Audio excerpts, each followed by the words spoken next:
Halo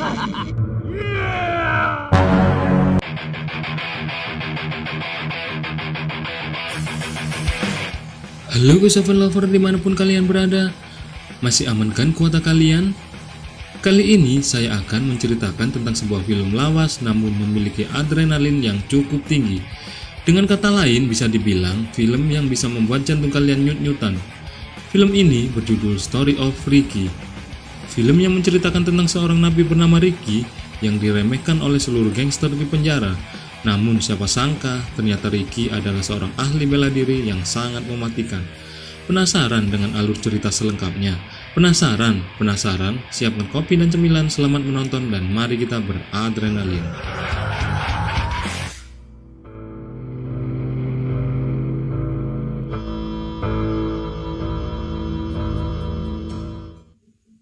Film dibuka dengan memperlihatkan beberapa tahanan baru di sebuah penjara.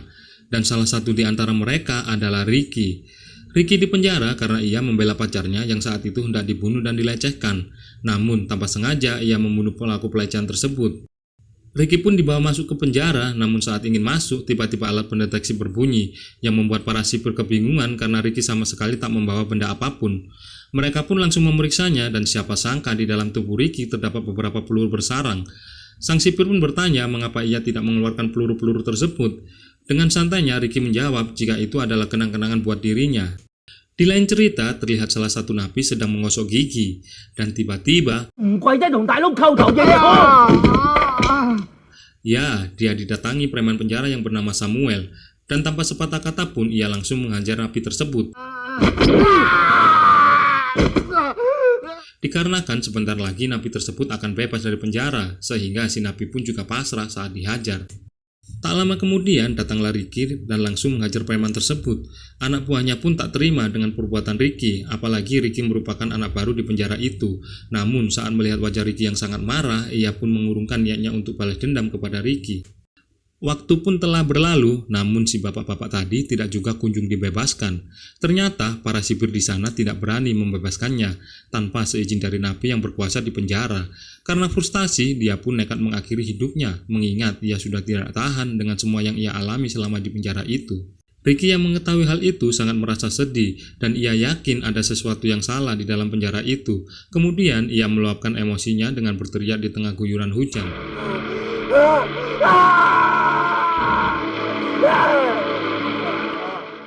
Pagi harinya saat Ricky sedang mandi, dia didatangi seorang napi berbadan besar dan langsung memukulnya hingga terpental ke tembok. Ternyata dia adalah anak buah Samuel yang berniat membalas dendam. Namun badan yang sangat besar itu bukan masalah bagi Ricky. Dengan sekali pukul, Ricky berhasil menghabisi pria itu hingga perut pria itu bolong. Karena perbuatannya, Ricky dihampiri oleh Oscar. Ia memperingatkan Ricky bahwa Ricky harus tunduk kepadanya. Tidak hanya itu, dia juga dipanggil oleh asisten kepala sipir yang bernama Musang.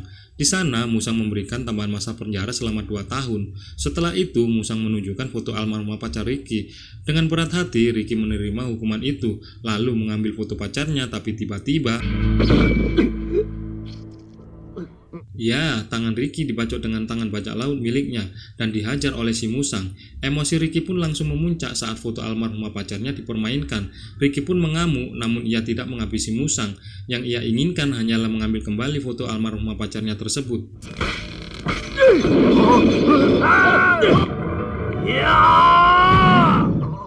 Di lain waktu, terlihat Musang sedang memerintahkan Oscar untuk membunuh Ricky. Sementara itu, anak buah Samuel yang bernama Rocky kini menjadi sasaran para preman di penjara itu yang ingin membalas dendam pada Samuel yang telah tewas.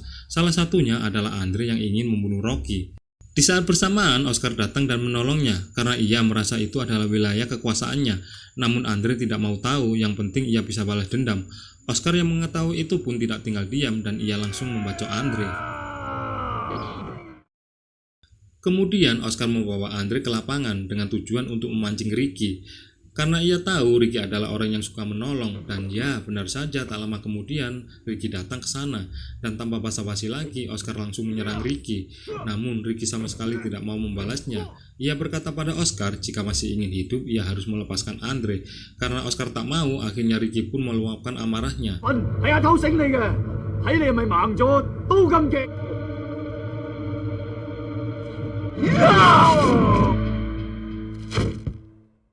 Para napi yang melihat itu pun langsung memanfaatkan kesempatan itu untuk menyerang Musang yang sudah tidak punya perlindungan lagi. Namun sialnya muncul 3 orang terkuat yang merupakan pemimpin geng lain di penjara itu. Ricky pun menyuruh para napi lain untuk berhenti melakukan penyerangan agar tidak ada lagi korban jiwa. Kemudian ia membawa mayat Andre pergi dari sana. Di lain cerita, terlihat asisten Oscar yang ngefans dengan Ricky. Diam-diam meniru kebiasaan Ricky yang suka meniup daun. Kemudian Ricky mendatanginya. Ricky mengajarinya bagaimana cara memainkan musik dengan daun. Namun Ricky dibuat terkejut dan shock setelah mengetahui bahwa ia tidak memiliki lidah. Dan ternyata saat itu lidahnya dipotong oleh musuh Oscar. Karena merasa kasihan, Ricky lalu memberikan seruling kesayangannya tersebut. Sebagai bentuk terima kasih, ia memberi Ricky daun narkoboy. Ricky pun dibuat terkejut mengetahui di dalam penjara itu ada perkebunan narkoboy. Dan tanpa mereka sadari, Logan yang merupakan salah satu ketua geng di penjara itu mengawasi mereka berdua.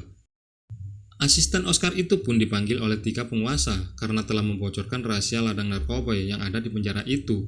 Ia diberi kesempatan untuk bisa bebas dari hukuman dengan syarat ia harus membunuh Ricky. Namun ia memilih untuk dihukum karena menurutnya Ricky merupakan orang yang akan membawa kebaikan di penjara itu. Mendengar itu mereka langsung menyiksanya hingga ia pun tewas. Tak lama kemudian Ricky mengetahui kematian asisten Oscar. Tanpa pikir panjang, Ricky membakar ladang narkoba tersebut. Hal itu membuat Logan yang menguasai geng barat sangat marah dan terjadilah pertarungan yang sangat menegangkan.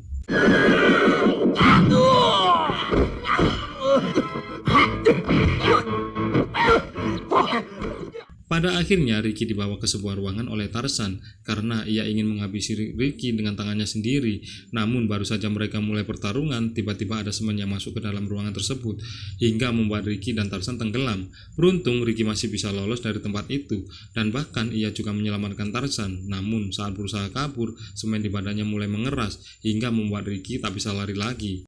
Cerita pun berganti, terlihat ketua sipir datang ke penjara. Kemudian datanglah Musang, memberitahu ketua sipir bahwa ladang narkoba mereka telah musnah karena dibakar oleh napi bernama Ricky.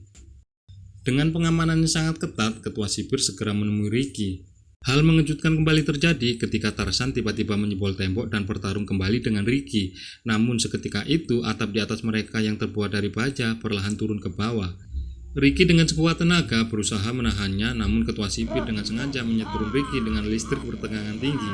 Ricky pun langsung tumbang sementara atap baja semakin dekat, namun tiba-tiba Tarzan bangun dan menahannya sehingga Ricky dapat lolos. Dari luar, dengan sekuat tenaga Ricky menahan atap baja tersebut untuk menyelamatkan Tarzan, namun usahanya sia-sia karena atap baja itu terlalu berat. Tanpa pikir panjang, Ricky langsung menyerang ketua sipir, namun sialnya ia malah dijebak masuk ke dalam ruangan bawah tanah hingga membuatnya pingsan. Saat tersadar, Ricky sudah berada di tengah lapangan dan ia siap dikubur hidup-hidup. Ketua sipir menantang Ricky jika ia bisa bertahan sampai 7 hari, maka ketua sipir akan membebaskannya. 7 hari pun telah berlalu di mana Ricky masih bertahan hidup di dalam kubur.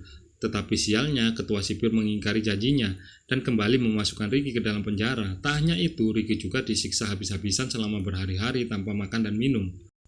Hingga suatu ketika, diam-diam ada salah satu napi yang memberinya makan. Namun sialnya, Rocky melihat hal itu, dan napi itu pun akhirnya harus tewas. Setelah itu, Musang dan Rocky masuk ke sel Ricky untuk mengecek kondisinya. Namun Ricky tak ada di sana, dan ternyata para napi lain juga bersatu untuk melakukan pemberontakan, dan pertarungan pun terjadi kembali. Musang yang ketakutan kabur mencari perlindungan kepada ketua sipir, namun ternyata si ketua sipir merasa kecewa dengannya, dan ketua sipir itu pun tega menghabisi nyawa Musang. Di saat yang bersamaan, Logan dan Dragon datang untuk melawan Ricky, namun dengan mudahnya Ricky menghabisi mereka berdua. Kini yang tersisa hanya si ketua sipir. Dengan sisa tenaganya, Ricky siap untuk menghabisi ketua sipir, namun tiba-tiba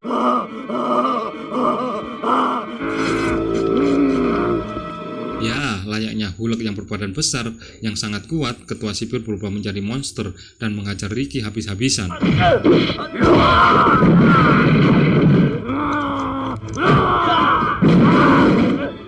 Namun pada akhirnya Ricky berhasil mengalahkan si ketua sipir dan sekaligus menghapus sistem laknat di penjara yang sangat mengerikan itu.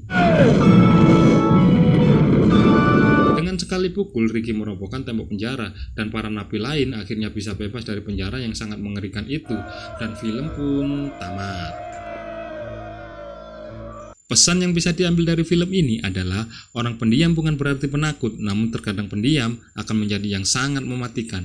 Terima kasih buat para Ko7 lover yang selalu setia menonton setiap alur cerita Ko7 TV. Nantikan video-video seru lainnya dan bye-bye.